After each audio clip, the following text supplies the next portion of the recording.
naviguer sur Partenay la Créative, on s'imaginait 12 000 internautes connectés de part en part. D'un simple clic, on était projeté dans la cyberville qui, d'un coup de souris, vous emmène de la caserne des pompiers à la mairie, du site sur l'hygiène bucco-dentaire au supermarché virtuel, du forum au château fort, du flash radio à l'agenda de ses 250 associations. Le maire, il y a 3 ans, avait fait le pari de digitaliser sa ville. Le résultat s'affichait sur écran. Le comité interministériel des autoroutes de l'information lui avait même conféré le titre d'expérimentation d'intérêt public. Petit bourg isolé hier, Partenay aujourd'hui valait bien un détour.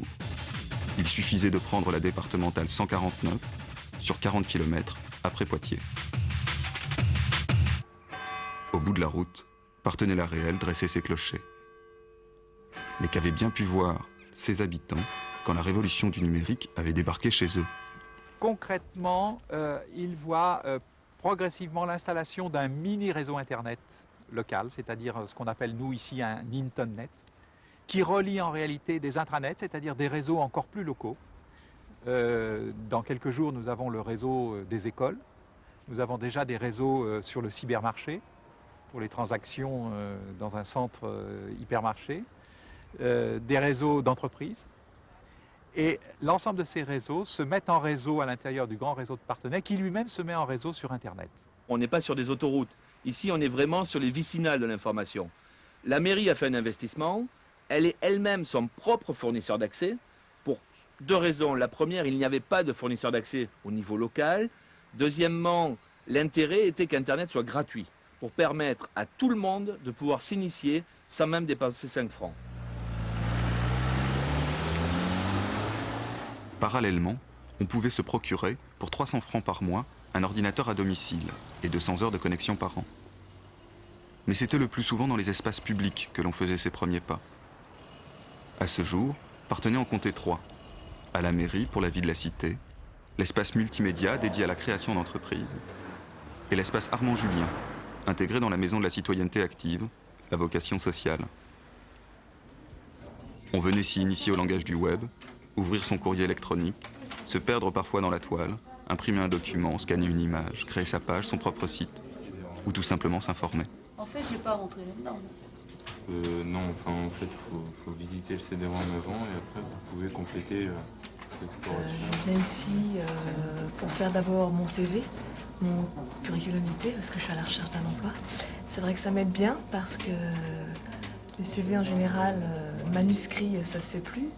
Et maintenant, pour attirer l'employeur, la meilleure solution, c'est de faire un CV avec une photo. Donc ici, c'est gratuit, donc on y vient autant de fois qu'on souhaite. Il faut attendre un petit peu parce qu'il y a beaucoup de succès. Et toi, tu as créé ton propre site aussi? Bah oui, enfin, c'est mon frère au début, il voulait qu'on en fasse un parce qu'il voyait que tout le monde en faisait. Puis il y a quelqu'un ici qui en avait fait un, puis il trouvait ça que c'était intéressant. Puis on a appris à faire des pages et tout, puis il m'a passé des photos. Et puis, et puis après, j'ai essayé de faire un site, puis ça a marché. Il faut dire que c'est principalement une population jeune, parce que près de 50% des publics qui viennent ici ont moins de 26 ans. Ou aussi, on voit maintenant, on l'a vu ça pendant les vacances, où les enfants ont emmené leurs parents voir leurs grands-parents. Donc souvent de fois, les parents sont au départ en retrait, et après, donc c'est l'enfant qui leur montre, et c'est après les parents ou les grands-parents qui essayent, eux, d'utiliser. Et il faut comprendre que c'est les personnes de 3e âge, comme moi, hein, c'est difficile pour comprendre. Et puis alors, quand je les interroge, quand je parle d'informatique, que je parle, tu sais, ce truc, c'est trop difficile pour moi, hein. Il dit, moi, je me casse pas la tête, moi, ma partie de boule, ma partie de cartes, moi, ça m'intéresse pas. Hein, c'est ça. Et pourquoi ça vous intéresse? Ça? Parce que c'est moderne. Mais vous n'avez pas peur de rester enfermé avec l'ordinateur? Ça vous fait sortir, ça vous fait connaître des gens? Non. Je me suis établi un mode de vie, 1 heure et demie d'ordinateur par jour, c'est tout. Se former, naviguer, lancer un message au bout du monde. Mais le réseau, c'était aussi l'occasion d'échanger des savoirs, ici et maintenant.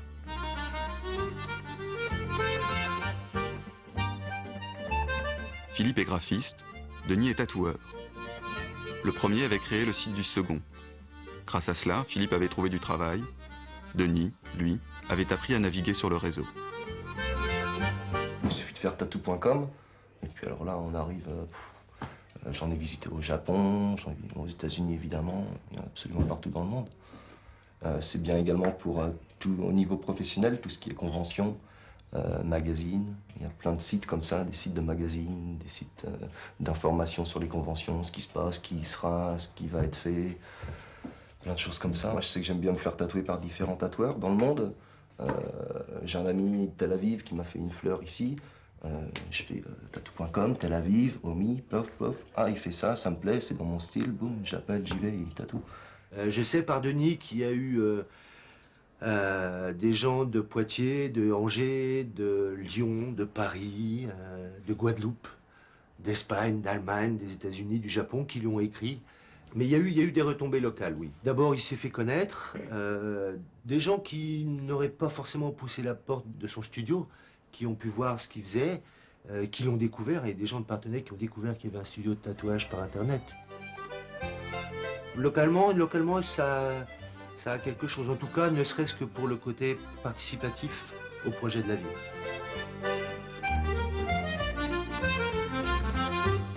Entre les Parthenaysiens et les nouvelles technologies, la mayonnaise paraissait avoir pris. Et la recette semblait bien simple. L'intérêt de venir ici, à Parthenay, cette espèce de laboratoire, je dirais, était justement d'inverser la tendance. De ne pas arriver avec des logiciels et être obligé de former les gens aux logiciels que l'on a créés, mais plutôt de créer les logiciels en fonction des besoins des gens. Donc bien entendu, on a travaillé avec tous les groupes de population, on a récupéré leurs désirs et on a essayé de les transformer en outils. C'est-à-dire, c'est être un peu plus loin de l'image habituelle qu'on a du web, c'est-à-dire cette image un peu médiatique, le village global, le village mondial. Nous, on voulait voir ce que ça donnait au niveau du village local. Pour les gens de tous les jours, du quotidien, aller faire le tour du monde pour aller chercher des informations, ça les intéresse quelquefois, parfois rarement, on a encore des problèmes de langue. Par contre, pouvoir commander sa boîte de petits pois à l'hypermarché du coin, ça les intéresse réellement. Bah là, j'avais pas tout à fait ma liste en tête, mais vous voyez, là, ça fait même pas 10 minutes que j'y suis et j'ai plus que du fromage à commander et ça va aller. Nous nous livrerons tout ça au bureau ce soir.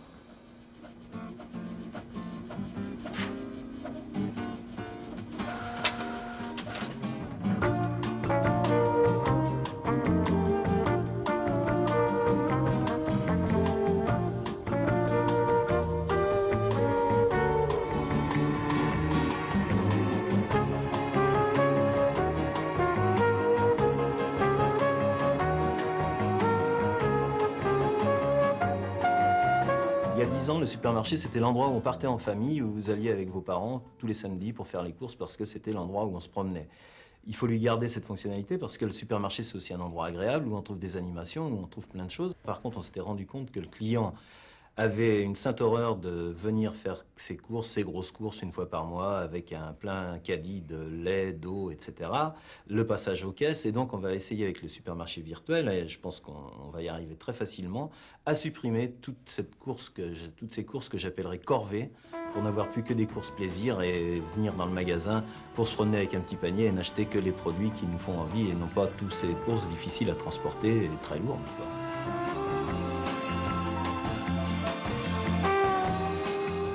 On est en phase test, hein. Ça veut dire qu'on s'est donné éventuellement un moyen de reculer. On va voir dans 3 mois si ça fonctionne vraiment bien, s'il y a peut-être un espoir de rentabilité, ce qui n'est pas le cas aujourd'hui, et comment on va pouvoir améliorer l'outil pour que ce soit encore plus près du client.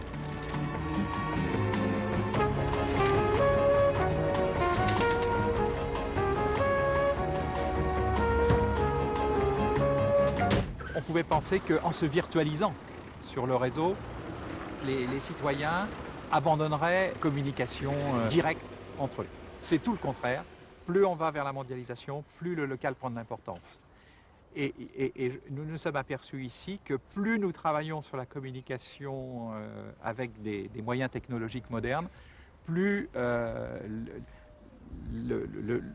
géographie et l'histoire du pays de Parthenay et de la Gâtine devient importante pour ses habitants.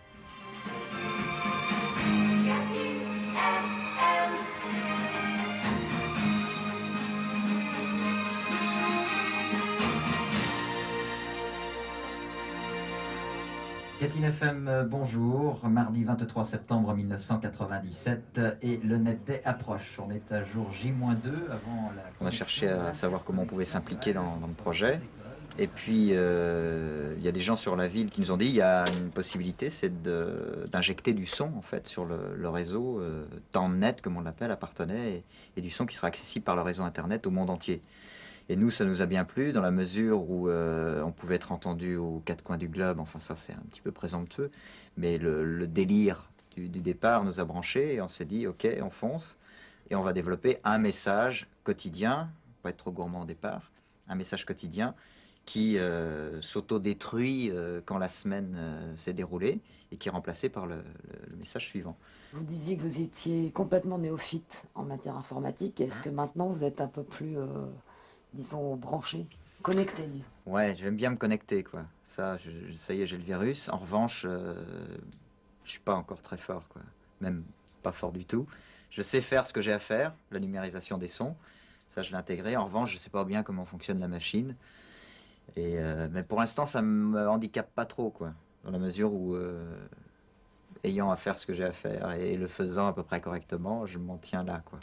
Mais il vous arrive de butiner sur la toile? Ça m'arrive, ouais. Ou de riper sur la rentelle, comme on dit dans la région Poitou-Charentes.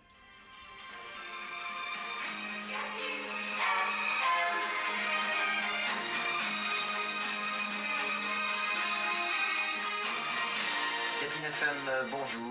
Mardi 23 septembre 1997 et le Net Day approche. Avant la connexion, l'interconnexion, dirais-je, entre deux écoles, Gutenberg et Saint-Jean à Parthenay.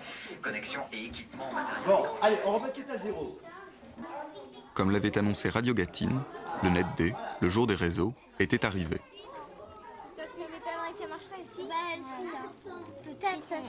Les élèves avaient eu la surprise de voir débarquer dans leur classe une vingtaine d'ordinateurs, apportés par un grand groupe industriel, partenaire de l'opération.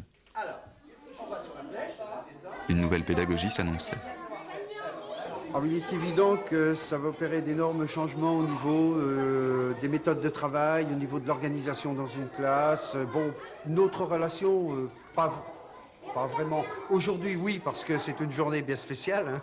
C'est la fête Net Day, il n'y a pas de problème. Mais bon, il faudra voir dans les jours à venir. Là, je ne peux pas vous répondre à partir du moment où bon, on démarre. Même à Parthenay, l'informatique à l'école n'en était qu'au balbutiement. Et si les élèves s'appropriaient les machines avec moins d'appréhension que leurs aînés, il fallait bien que leurs professeurs s'initient, eux aussi, au langage du web. Et retournent, pour une fois, sur les bancs de l'école. Ils viennent souvent avec une demande très forte, parce qu'on en entend beaucoup parler, puis ils ne savent pas ce que c'est. Ils sont convaincus souvent. Le problème, c'est que dans les faits, comment on va faire concrètement, quoi. Les machines, si j'ai qu'une machine avec un modem, qu'est-ce que je vais pouvoir faire avec 200 élèves? Moi, je crois qu'il faut investir quand les gens ont des projets. Si on donne du matériel et puis que les personnes ne sont ou pas formées ou n'ont pas de projet, parce que je crois qu'on peut utiliser même si on n'est pas formé, parce que si on a un projet qui intègre ça, il n'y a pas de difficulté à se former à ça, entre guillemets. Donc les gens s'y mettront très vite. Et moi, ça me confirme dans le fait que l'ordinateur n'est qu'un outil. Je veux dire, ce que je veux dire par là, c'est qu'il ne faut pas prendre l'ordinateur pour l'ordinateur.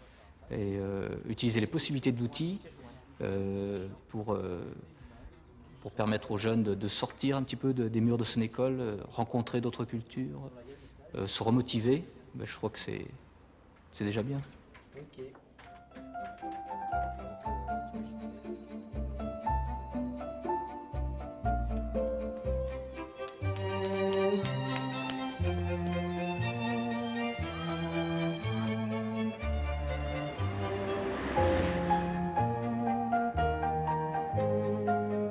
La nuit tombait sur Parthenay, et l'on n'était pas obligé de se réfugier devant son écran. On pouvait par exemple venir dialoguer au café de philosophie, ou tout simplement y boire un verre.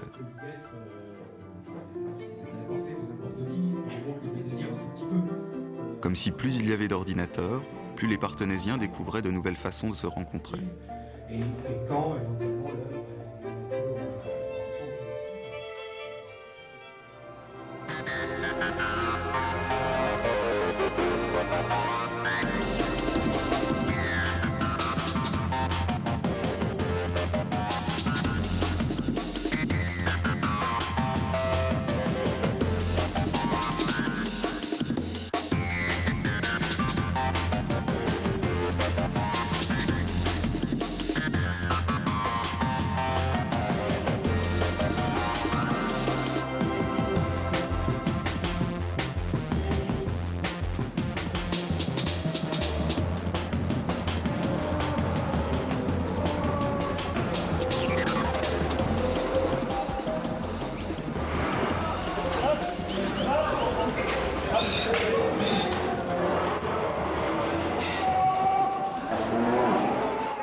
5 h du matin, le mercredi, les éleveurs de la Gâtine étaient au rendez-vous sous la halle. 16 500 bêtes vendues, 600 millions de chiffre d'affaires annuel. Le marché aux bestiaux, 4e de France en termes de vente de bovins de boucherie, était la principale activité économique du district. Mais qu'on ne se fie pas aux apparences. Le renommé marché avait lui aussi son projet numérique. Il faut déjà savoir qu'une partie de la filière est déjà informatisée. Ils ont l'habitude d'utiliser l'informatique. Ce qui est nouveau, c'est cette informatique en réseau et cette informatique extérieure. Et ça, ce sont des challenges que fait la filière et qui est parfaitement perçu actuellement. La crise de la vache folle a joué dans cette faveur. Cette filière a compris qu'il fallait communiquer, échanger et sécuriser les informations qu'ils possédaient. Pour l'heure, le site des éleveurs de la Gâtine se limitait à l'information sur le label qu'ils avaient créé, la Partenaise. Mais l'un des principaux objectifs était d'améliorer la traçabilité du bétail. Demain, la fiche d'identité de chaque bête serait accessible par simple connexion informatique, depuis l'élevage jusqu'à l'étal du boucher.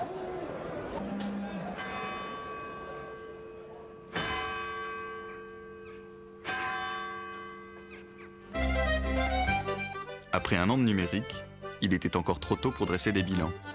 Pourtant, il semblait bien que les Partenaisiens aient été au rendez-vous pour commencer à inventer avec leur ville ce futur promis par les nouvelles technologies. Bien sûr, ils continueraient de débattre du projet sur le forum virtuel. Bien sûr, il en restait encore qui trouvaient leur bonheur et leur avenir ailleurs. Bien sûr, personne ne croyait au meilleur des mondes. Et on se prenait à rêver cette expérience-là ailleurs, dans d'autres villes. Alors, est-ce que ce projet est transférable? Ça dépend ce que l'on prend comme projet. Si on s'arrêtait au projet purement technique, bien entendu, il est transférable. Les outils techniques sont là, ils sont développés dans les règles de l'art, ils pourraient être revendus immédiatement à d'autres villes. Mais ça n'aurait pas le même effet qu'Appartenay, parce que la technologie Appartenay ne compte pas. L'opération Internet n'est que la suite logique d'une quinzaine d'années de travail dans cette population, d'une manière d'être et d'une manière de vivre, et c'est devenu un outil permettant d'accélérer un peu les besoins des gens ici. Si on veut mettre en place le même projet que Partenay dans son ensemble, il faudrait que les élus d'autres villes commencent déjà à travailler plutôt leur milieu associatif, la relation entre les gens, le côté citoyen actif, et à ce moment-là, c'est vrai que la partie Internet serait la cerise sur le gâteau.